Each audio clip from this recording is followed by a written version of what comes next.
9-10 दिन हो चुके हैं। मुझे तो लगता है बड़े प्यार से कम 10-12 हज़ार का तो खर्चा आया ही होगा। So hello guys, welcome back to my new episode and आज का सीन कुछ ऐसा है, मुझे जाना है अपनी गाड़ी उठाने के लिए। जैसा कि आप लोगों को पता ही होगा कि मैं 1 डेढ़ हफ्ते पहले अपनी गाड़ी सही होने के लिए डाल के आया था दुकान पर।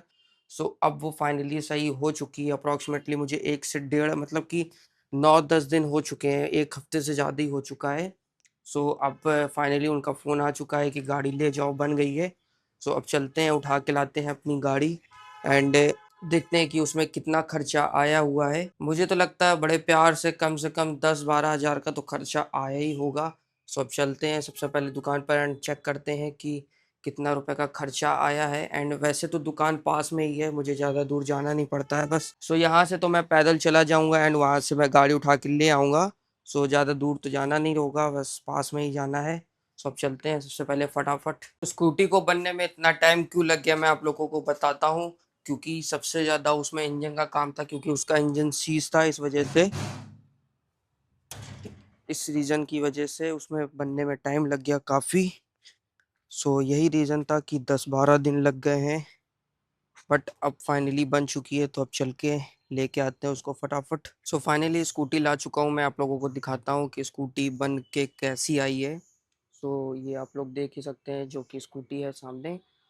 ये स्कूटी बनने में अप्रॉक्सीमेटली मैं आप लोगों को बताता हूँ कितने पैसे लग गए मेरे। अप्रॉक्सीमेटली 10,000 से ऊपर ही रुपए लग गए, क्योंकि भाई सबसे पहली बात तो इसमें इंजन बना है फुल, जो कि 7,000 अप्रॉक्सीमेटली इसमें लगे हैं। एंड बाकी अदर खर्चे मिलाकर ये अप्रॉक्सीमेटली 10,000 से ऊपर जा चुकी है। एंड अभी इसमें खर्चे काफ़ी बाकी हैं ही, जो कि ये जो हिल रहा है ये सब भी अभी सही होगा। एंड ये आप लोग को दिखाता हूँ, ये जो टूटा हुआ है हिस्सा ये भी सही होगा। अभी तो 1,000 से 1,500 रुपये अभी और लगेंगे इसमें। इसके बाद ये पूरी सही हो जाएगी, बट इसको अभी बाद में सही कराएंगे, कोई अभी इम्पोर्टेंट नहीं है इतना सही कराना। सो अब इसको थोड़ा सा धुल लेते हैं एंड साफ़ कर लेते हैं, ताकि क्योंकि काफ़ी दिनों से वहाँ पे खड़ी हुई थी एंड गंदी भी हो गई होगी क्या है गंदी। उसको साफ़ करते हैं एंड उसके बाद फिर चलते हैं ऊपर। फाइनली मेरा जिम जाने का टाइम हो चुका है एंड मैंने कॉफ़ी भी बना ली है अपनी। ये रही ब्लैक कॉफ़ी एंड इसको पीते हैं फटाफट एंड फिर निकलते हैं सीधे जिम के लिए। आज है मेरी बैक की एक्सरसाइज। सबसे पहले मैं ट्रेन करूँगा लेग पुल डाउन। ये वाला सेट होगा मेरा वार्म अप।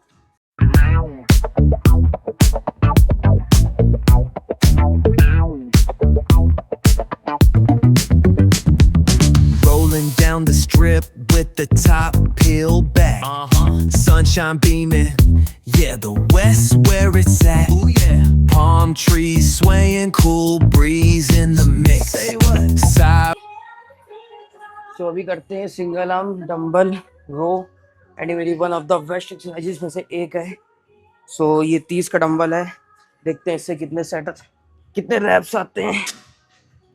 एक I walk popping, got my sneakers doing tricks. Hey, we riding real smooth. So smooth. California grooves. West side. Ooh yeah. BBQ's fired up. Bring your crew. Come through. Retro vibes. It's what we do. Check it out. Beats on the track, got us feeling real good. Talk to 'em. Talk box vibes, bring the heat to the hood. Cruising down the boulevard, cypress trees wave. West Coast flavor that'll carry you for days. Oh yeah. Right hand से approximately 10 से 12 निकल के आए और left hand से 8 से 9। मेरे साथ ये दिक्कत है कि लेफ्ट हैंड से कम निकल के आते हैं और राइट हैंड से ज़्यादा। एंड मुझे लगता है कि ये प्रॉब्लम सिर्फ मेरी नहीं है, काफ़ी लोगों के लिए है। मैं कोशिश हमेशा करता हूँ कि लेफ्ट हैंड से थोड़े ज़्यादा ही रैप्स निकालूँ, बट रैप्स ज़्यादा निकालने के चक्कर में पॉस्चर गलत हो जाता है। इस चक्कर में थोड़े से कम ही रैप्स निकालता हूँ ताकि पॉस्चर ना बिगड़े।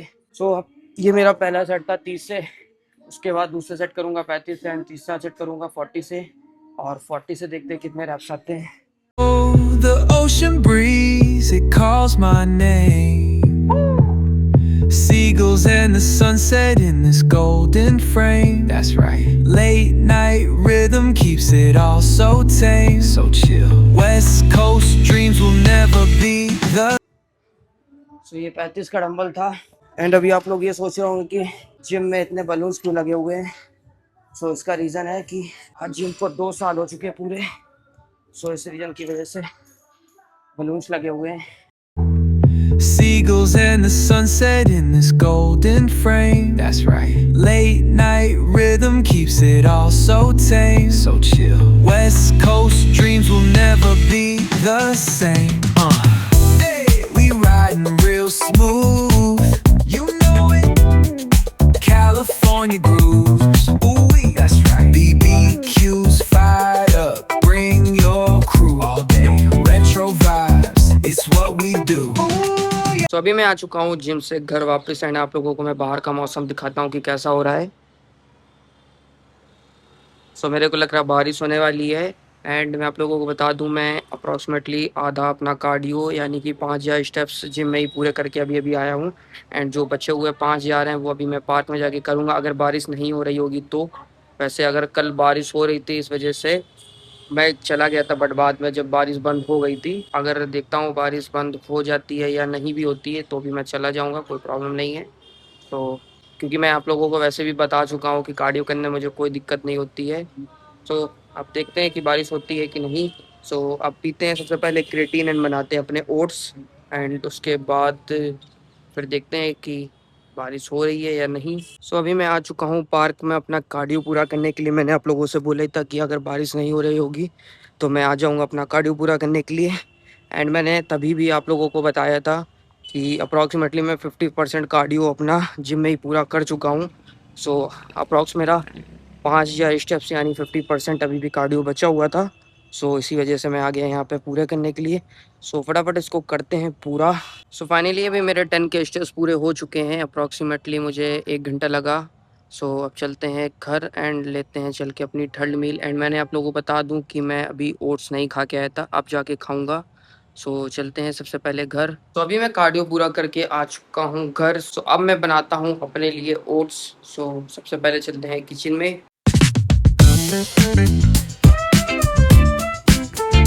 Go, yeah. Yeah. The sun's sinking low. Ooh, yeah. Hitting up the boulevard. See सो अभी मैं ओट्स बना के रेडी कर चुका हूँ। मैं आप लोगों को दिखाता हूँ कि ओट्स कैसे बने हैं। सो एंड मैं जानता हूँ आप में से काफ़ी लोग सोच रहे होंगे कि इतने से ओट्स के लिए इतना बड़ा कटोरा क्यों यूज़ किया। तो इसमें दूध रखा हुआ है तो मैंने सोचा इसी में बना लेता हूँ, क्यों एक्स्ट्रा कटोरा वेस्ट करूँ। सो इसलिए मैंने इसी में मिक्स कर लिए सारी चीज़ें। सो अब इसको खाते हैं फटाफट। सो आज के इस ब्लॉग को यहीं पे एंड करते हैं। एंड मैंने अपनी थर्ड मील ले ली है।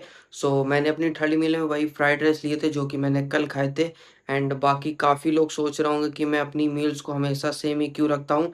सो मैंने सोच रखा है कि मैं अपनी मील्स को हमेशा सेम ही रखूँगा, उसको कुछ भी उसमें चेंजेस नहीं करूँगा। सो इसी रीज़न की वजह से मैंने वही फ्राइड राइस अभी आज फिर बना के खाए हैं। अगर वीडियो पसंद आए तो वीडियो को कर देना लाइक एंड चैनल को कर देना सब्सक्राइब। सो आज के लिए बस इतना ही। See you soon guys in the next one.